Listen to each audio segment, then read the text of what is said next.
Assalamualaikum warahmatullahi wabarakatuh. Alhamdulillah wassalatu wassalamu ala rasulillah Sayyidina wa maulana Muhammadin wa ala alihi washabihi ajma'in, amma ba'd.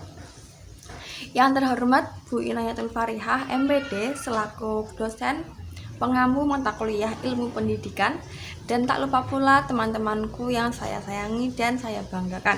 Saya Umi Khalifah, NIM 123100003, Prodi PAI.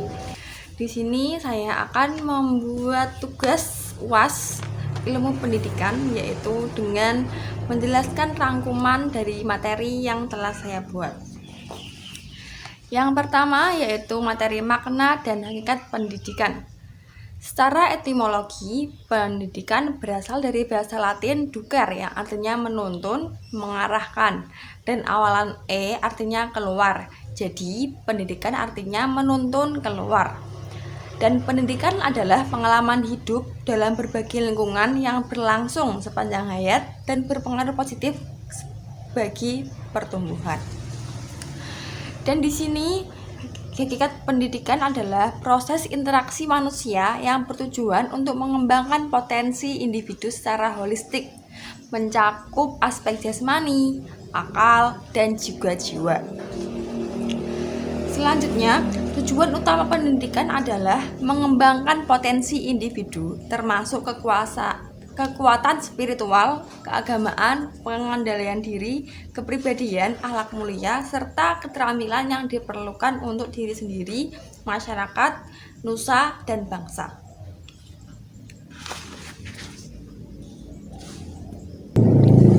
Lalu, pendidikan dapat membantu kita menemukan dan mengenali minat dan bakat kita. Dengan memiliki pendidikan yang baik, maka individu itu mempunyai peluang yang besar untuk mendapatkan pekerjaan yang layak dan pastinya gaji yang tinggi. Lalu materi yang kedua yaitu kaitan pendidikan dan perkembangan peradaban manusia.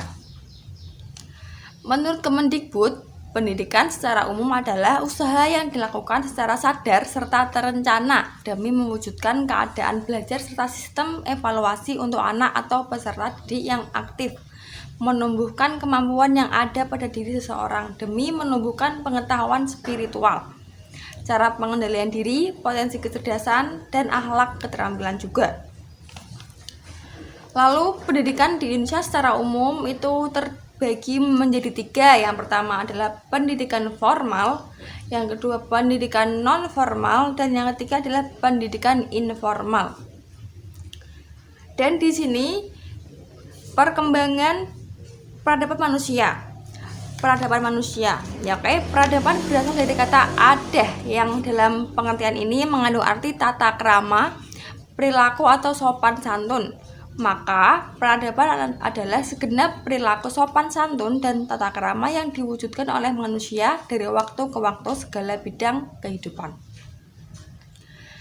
Lalu tanda terwujudnya peradaban menurut Ibnu Khaldun adalah berkembangnya ilmu pengetahuan seperti fisika, kimia, geometri, aritmatika, astronomi, optik, kedokteran, dan sebagainya. Lalu apa sih kaitannya pendidikan dan peradaban manusia?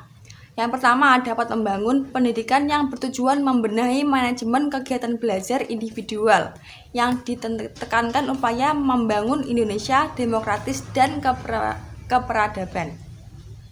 Yang kedua, dapat membentuk pengalaman sosial yang dilakukan oleh individu. Yang ketiga, menjadi hasil proses pendidikan individu yang terbebas dari tuntunan lingkungan. Seperti itu. Lanjut, materi yang ketiga yaitu unsur-unsur yang ada dalam proses pendidikan. Tujuan umum pendidikan seringkali berkaitan dengan pembentukan karakter individu ya. Lalu, tujuan spesifiknya itu apa? Yaitu berkaitan dengan penguasaan kompetensi tertentu seperti keterampilan, akademik, teknik, atau sosial yang relevan dengan tuntunan zaman. Dan kurikulum itu kumpulan rencana dan pengaturan yang menemukan materi serta kompetensi yang akan disampaikan dalam pendidikan. Jadi dalam pendidikan itu mesti kita pernah mendengar apa itu kurikulum ya. Seperti dulu kurikulum K13 atau sekarang kurikulum Merdeka, seperti itu.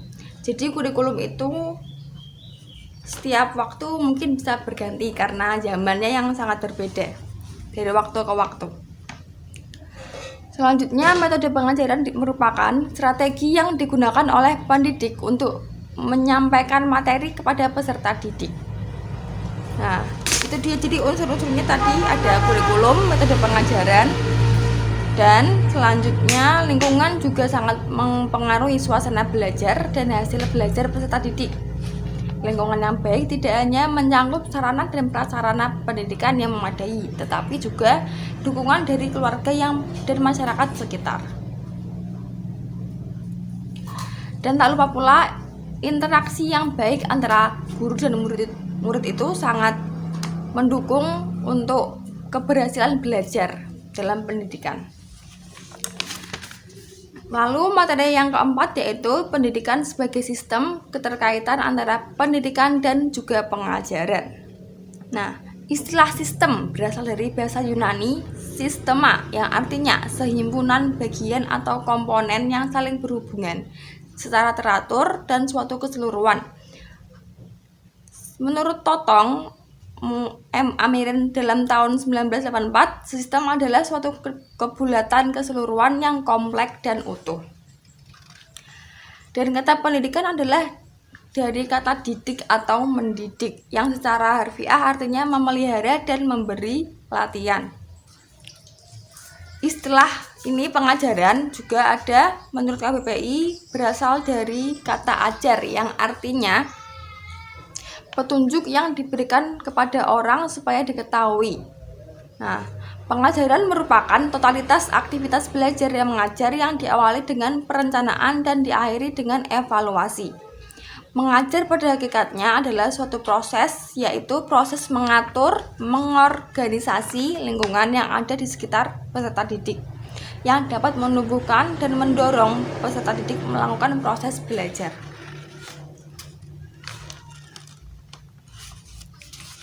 Menurut Undang-Undang Republik Indonesia Nomor 2 Tahun 1989 tentang Sistem Pendidikan Nasional adalah usaha sadar untuk menyiapkan peserta didik melalui bimbingan, pengajaran, atau latihan bagi peranan di masa yang akan datang.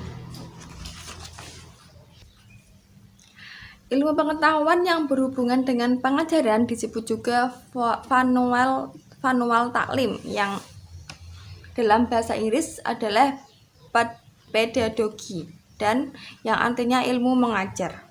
Dan hubungan pendidikan dan pengajaran cukup erat kaitannya karena menurut Undang-Undang Nomor 2 Tahun 1989 tentang Sistem Pendidikan Nasional, bab 1 pasal 1 adalah usaha sadar yang dilakukan untuk menyiapkan peserta didik melalui kegiatan bimbingan, pengajaran, atau latihan agar peserta didik tersebut berperan dalam kehidupan masa depannya. Lanjut materi yang kelima yaitu landasan pendidikan dan penerapannya. Nah, landasan utamanya adalah satu, landasan filosofis, yaitu membantu menentukan tujuan akhir pendidikan. Yang kedua, landasan psikologis, yaitu fokus pada pemahaman perkembangan psikologis peserta didik. Yang ketiga adalah landasan sosiologis, yaitu menekankan peran pendidikan dalam membentuk individu agar dapat beradaptasi dengan masyarakat. Yang keempat adalah landasan historis, yaitu melihat bagaimana perkembangan pendidikan di masa lalu mempengaruhi sistem pendidikan saat ini. Lanjut, landasan pendidikan juga terdapat tantangan yang menghambat implementasinya, seperti keterbatasan pemahaman, perubahan kebijakan, dan keragaman budaya.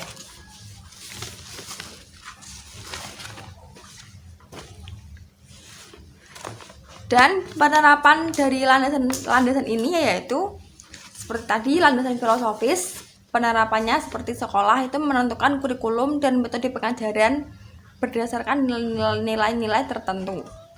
Lanjut, yang landasan psikologis itu Guru menerapkan strategi pembelajaran yang sesuai dengan tahap perkembangan siswa. Contohnya itu metode bermain untuk anak usia dini. Seperti itu. Lanjut yang ketiga, landasan sosiologis. Itu penerapannya seperti pendidikan di sekolah itu mencerminkan kebutuhan masyarakat. Jadi sudah menjadi penerapan seperti itu. Lanjut landasan historis, yaitu pemahaman sejarah pendidikan membantu sekolah dan guru menghindari kesalahan masa lalu. Jadi landasan historis itu artinya kita bisa belajar untuk memperbaiki di masa sekarang dari kesalahan yang masa lalu seperti itu. Lanjut materi yang keenam, yaitu asas-asas pokok pendidikan dan penerapannya. Asas pendidikan adalah prinsip-prinsip dasar yang menjadi landasan proses pendidikan.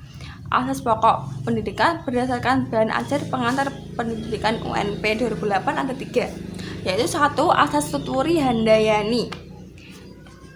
Dan tak asing ya kita mendengar ini, asas Tuturi Handayani, yaitu semboyan yang digunakan oleh Ki Hajar Dewantara dalam sistem pendidikan taman siswa. Dan tuturi itu artinya mengikuti perkembangan sang anak dengan penuh perhatian dengan cinta kasih. Dan yang kedua yaitu Handayani. Handayani mempengaruhi dalam arti merangsang, memupuk, membimbing, menggairahkan agar sang anak mengembangkan pribadi masing-masing melalui disiplin pribadi. Oke, yang asas kedua yaitu pendidikan seumur hidup atau biasa disebut lifelong education. Nah, dimensi yang dapat merancang dan mengimplementasikan kurikulum dari pendidikan seumur hidup itu yaitu dimensi vertikal dari kurikulum sekolah, meliputi keterkaitan dan kesinambungan antar tingkat persekolahan dan dengan kehidupan peserta didik di masa depan. Yang kedua yaitu dimensi horizontal, yaitu keterkaitan antara pengalaman belajar di sekolah dengan pengalaman di luar sekolah. Oke, dan manusia itu selalu berkembang mengikuti perkembangan yang terjadi di lingkungan kehidupan. Dan pastinya kita selalu mempelajari tantangan perubahan yang akan terjadi di tahun berikutnya. Dan pastinya itulah pendidikan seumur hidup atau sepanjang hayat. Dan belajar sepanjang hayat itu menuntut kemauan dan kemampuan seseorang guna belajar untuk menjadi, yaitu kita harus menjadi seperti ini ya, seperti itu. Nah, yang ketiga asas kemandirian belajar. Dalam kegiatan belajar mengajar itu mungkin dapat dikembangkan kemandirian dalam belajar dengan menghindari campur tangan guru. Namun, guru selalu siap untuk membantu sewaktu-waktu. Nah, penerapan asas-asas pokok pendidikan baik di sekolah maupun di luar sekolah dengan berpedoman kepada kebebasan dalam belajar sepanjang hayat yang bermuara kepada kemandirian belajar. Untuk itu, seorang pendidik perlu menyesuaikan pendekatan yang digunakan dalam kegiatan pembelajaran. Selanjutnya, materi yang ketujuh yang berjudul lingkungan pendidikan dan memanfaatkan lingkungan pendidikan. Lingkungan pendidikan adalah segala sesuatu yang ada di sekitar manusia, baik berupa benda mati, makhluk hidup, ataupun peristiwa yang terjadi. Lembaga pendidikan yaitu organisasi atau kelompok manusia yang memikul tanggung jawab atau atas terlaksananya pendidikan. Fungsinya untuk menciptakan situasi yang memungkinkan proses pendidikan dapat berlangsung. Lalu, menurut Hasbulla tahun 2003, lingkungan pendidikan mencangkup yang pertama yaitu tempat. Itu lingkungan fisik seperti keadaan iklim, keadaan tanah seperti apa, keadaan alamnya seperti apa, lingkungan budaya dengan warisan budaya tertentu. Pasti beda-beda. Lanjut yang kedua yaitu lingkungan serta lembaga pendidikan bersifat positif apabila memberikan pengaruh sesuai dengan arah dan tujuan pendidikan. Fungsi lingkungan pendidikan ini adalah sebagai berikut. Yang pertama, dapat menjamin kehidupan emosional peserta didik untuk tumbuh dan berkembang. Dapat membantu peserta didik dalam berinteraksi dengan berbagai lingkungan di sekitarnya.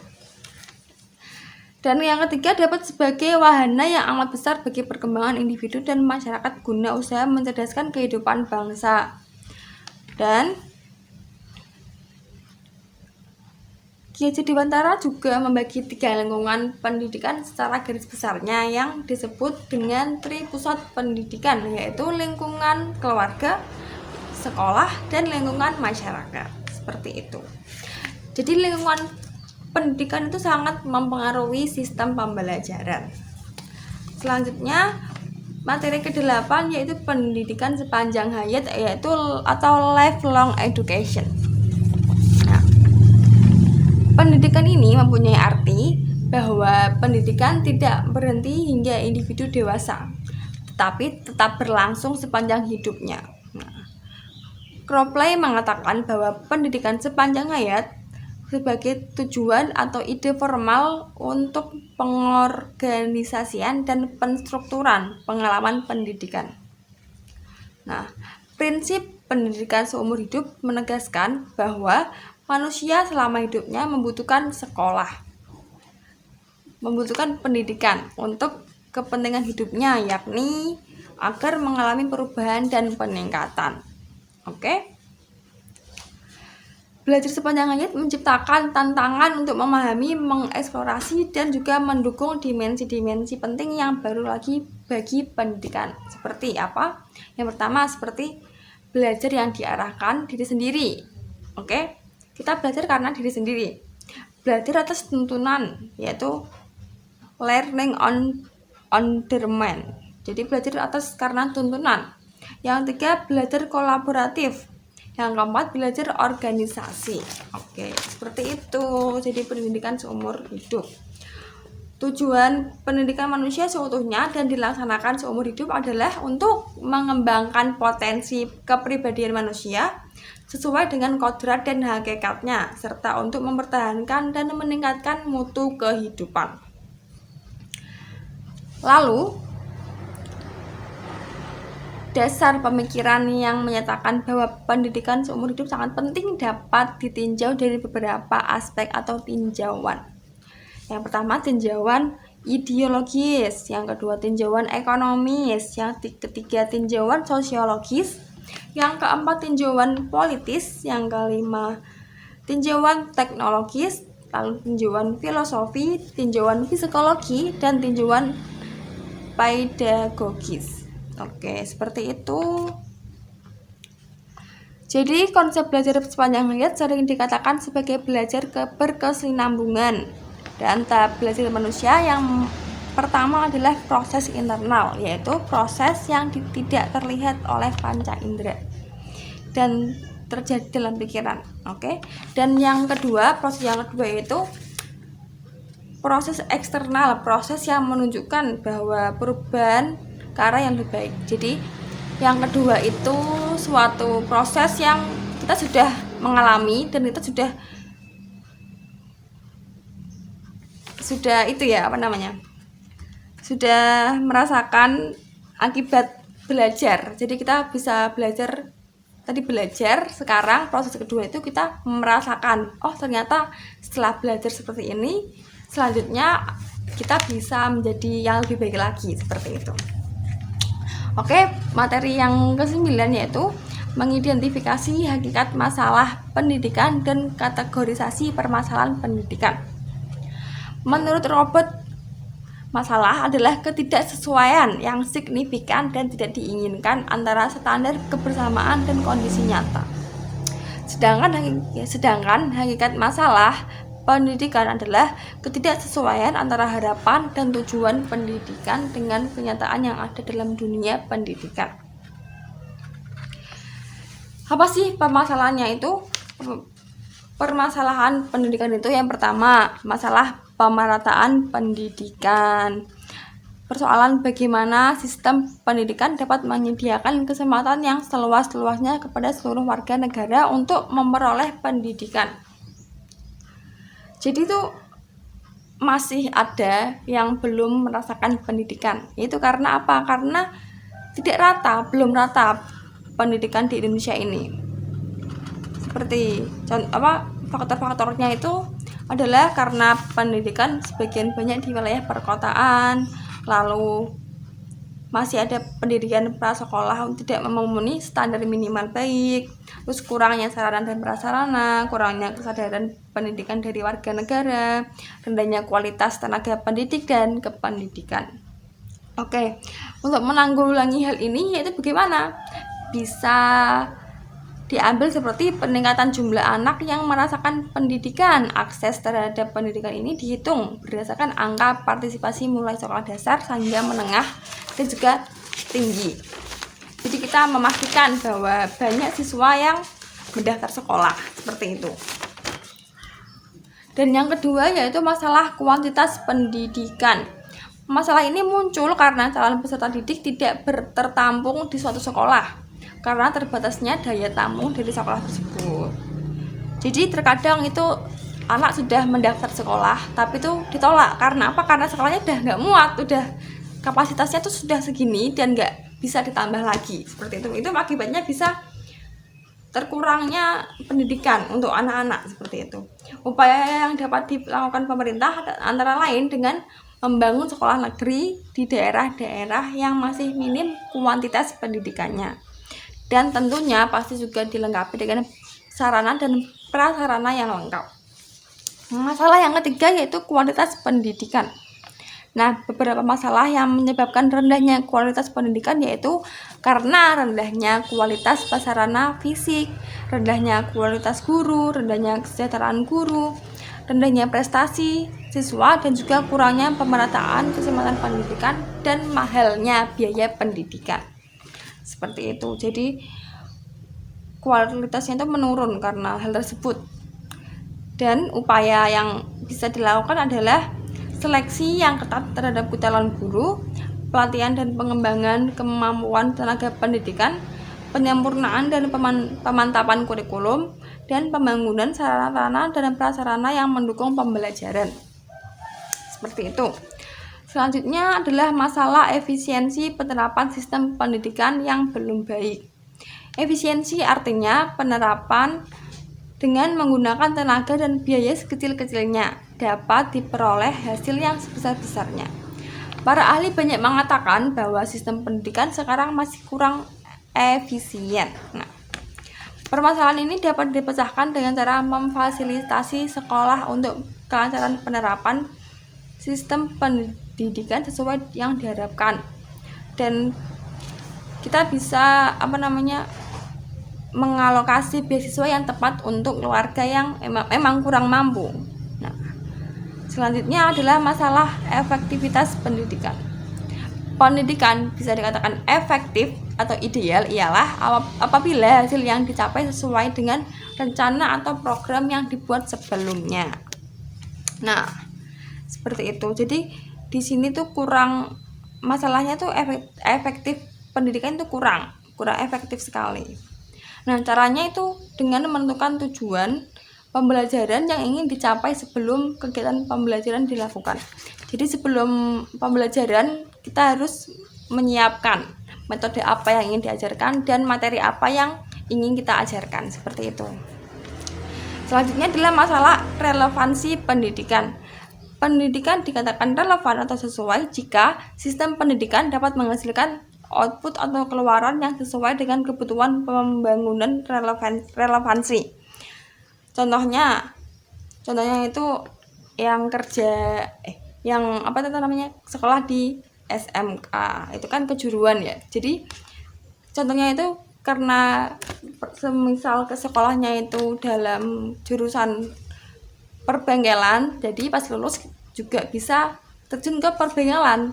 Tapi terkadang juga banyak siswa SMK kejuruan itu yang setelah lulus malah nggak kerja, atau malah nggak siap kerja, atau malah belum siap kerja, atau bagaimana. Itu tuh karena yaitu kurang sekali relevannya dalam pendidikan seperti itu.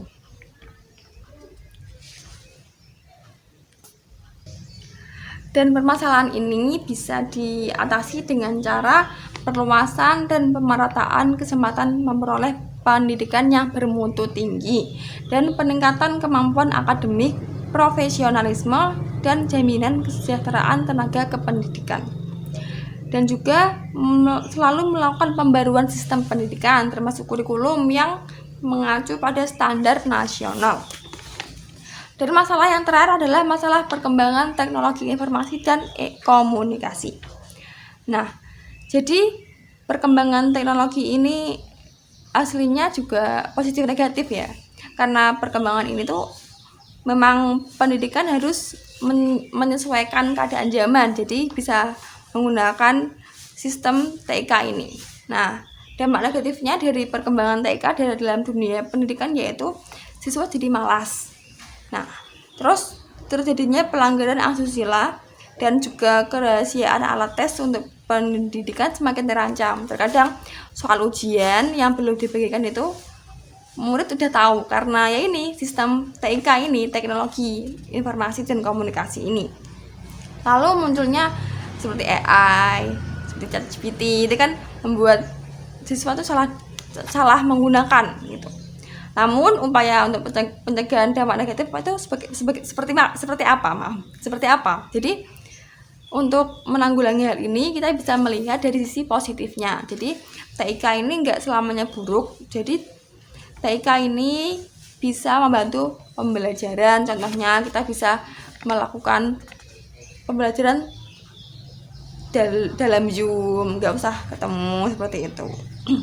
Dan masih banyak lagi positifnya. Nah, materi yang ke-10 yaitu faktor-faktor yang mempengaruhi permasalahan pendidikan di dalam masyarakat. Faktornya itu adalah rendahnya sarana dan prasarana. Yang kedua, menurunnya kualitas pendidikan. Yang ketiga, menurunnya kualitas siswa. Dan yang keempat, kurikulum tidak relevan. Nah, jadi kurikulum kadang tidak relevan. Nah, lalu yang kelima yaitu motivasi orang tua yang kurang. Jadi terkadang pembelajaran itu butuh motivasi orang tua, butuh dukungan orang tua. Jadi kalau misalnya kurang dalam motivasi orang tua, pastinya juga mempengaruhi permasalahan pendidikan seperti itu. Dan selanjutnya solusi permasalahan rendahnya kualitas di masyarakat di Indonesia itu solusinya dalam permasalahan pendidikan ini dengan cara melakukan pemerataan pendidikan, dengan meningkatkan kesejahteraan guru biar guru tuh senang jadi bisa melakukan tugasnya dengan sebaik-baiknya. Lanjut meningkatkan mutu pendidikan dan meningkatkan prestasi belajar siswa seperti itu. Oke, selanjutnya materi yang ke-11 yaitu pengembangan peran manusia dan pendidikan dalam pembangunan. Pembangunan atau development adalah proses perubahan yang mencakup seluruh sistem sosial seperti politik, ekonomi, infrastruktur, pertahanan, pendidikan, dan teknologi, kelembagaan, dan juga budaya. Itu menurut Alexander tahun 1994. Nah, pengertian sederhana menurut Ginanjar yaitu sebagai usaha proses perubahan ke arah yang lebih baik melalui upaya yang dilakukan secara terencana. Nah, oke, jadi dan tujuan dari pembangunan nasional adalah mencapai negara kesatuan yang berkedaulatan rakyat, adil dan makmur berdasarkan Pancasila, yang mampu melindungi segenap bangsa Indonesia dan seluruh tumpah darah Indonesia. Lalu untuk memajukan kesejahteraan umum, mencerdaskan kehidupan bangsa, dan ikut melaksanakan ketertiban dunia yang berdasarkan kemerdekaan, perdamaian abadi, dan keadilan sosial. Dan juga adanya strategi pelaksanaan juga. Nah, lanjut, manusia juga mempunyai peranan dalam pembangunan loh. Nah, apa sih peranannya? Itu manusia itu sebagai produsen. Contohnya, manusia itu sebagai pencipta rancangan bangunan atau gagasan-gagasan. Dan juga manusia sebagai pengelola operasi-operasi yang terjadi di pabrik, perusahaan, atau politik juga bisa. Nah, juga manusia itu menjadi pemimpin dalam pembangunan tersebut, memimpin, merencanakan, mengawasi, dan juga banyak lagi. Nah, Dan manusia juga mempunyai peran sebagai konsumen, sebagai pengguna atau penikmat dari hasil-hasil pembangunan, dan sebagai penilai atau penilai mutu hasil pembangunan. Jadi kita manusia sebagai produsen bisa, menjadi konsumen juga bisa, seperti itu. Dan peran pendidikan dalam pembangunan adalah mengembangkan kompetensi individu, dan kompetensi yang lebih tinggi diperlukan untuk meningkatkan produktivitas, dapat meningkatkan kehidupan masyarakat secara keseluruhan. Nah, peranan pendidikan dalam pembangunan nasional adalah mengembangkan teknologi baru menjadi tenaga produktif yang menghasilkan barang dan jasa, pelaku generasi dan penciptaan budaya serta konsumen barang dan jasa. Dan pentingnya usaha pembaruan atau inovasi pendidikan, itu bab yang ke-12, yaitu inovasi diartikan sebagai masukan atau pengenalan hal-hal yang baru dan berbeda dari yang sudah ada. Usaha pembaruan dalam pendidikan dilakukan untuk mewujudkan pendidikan yang mampu menghasilkan manusia unggul serta memperoleh hasil yang baik. Upaya yang dilakukan seperti meningkatkan efisiensi, efektivitas, relevansi, dan kualitas pendidikan. Di antaranya adalah proyeksi perintis sekolah pembangunan. Yang kedua, pembaruan sistem pendidikan ke pendidikan. Dan yang ketiga adalah universitas terbuka dan pengajaran dengan sistem modul, pengajaran alam, sekitar pengajaran alam. Dan pembaruan kurikulum. Dan juga ada lagi dengan proyek PAMONG. Proyek PAMONG itu bentuk-bentuknya itu seperti model penelitian, model pengembangan organisasi, dan model konfigurasi. Inovasi dalam pendidikan merupakan kunci untuk membangun pendidikan yang berkualitas dan relevan dengan kebutuhan zaman. Dengan memahami berbagai model dan upaya pembaruan, kita dapat bersama-sama memajukan pendidikan di Indonesia. Dan yang terakhir adalah materi ke-13, yaitu cara menganalisis sistem pendidikan nasional. Pendidikan nasional berfungsi untuk mengembangkan kemampuan serta meningkatkan mutu kehidupan dan martabat bangsa Indonesia dalam rangka upaya mewujudkan tujuan nasional. Di sini juga diterangkan jenjang program pendidikan nasional menurut Undang-Undang Nomor 20 Tahun 2003 Pasal 1 Ayat 8, yaitu sistem kependidikan Indonesia memiliki tingkatan yang disesuaikan dengan level perkembangan peserta didik. Yang pertama ada pendidikan dasar, yang kedua pendidikan menengah, yang ketiga pendidikan tinggi. Yang lalu ada jenis-jenis program pendidikan nasional, yaitu pendidikan umum, keagamaan, akademik, vokasi, kejuruan, khusus, dan pendidikan profesi. Yang ketiga ada jalur program pendidikan nasional, yaitu menurut Undang-Undang Nomor 20 Tahun 2003 Pasal 1 Ayat 7. Yang pertama adalah pendidikan formal, non-formal, informal, dan pendidikan anak usia dini, pendidikan jarak jauh, dan pendidikan berbasis masyarakat. Seperti itu. Dan hal yang dapat dipertimbangkan dalam menganalisis sistem pendidikan nasional, yang pertama pastinya mengetahui tujuan dan fungsi sistem pendidikan nasional.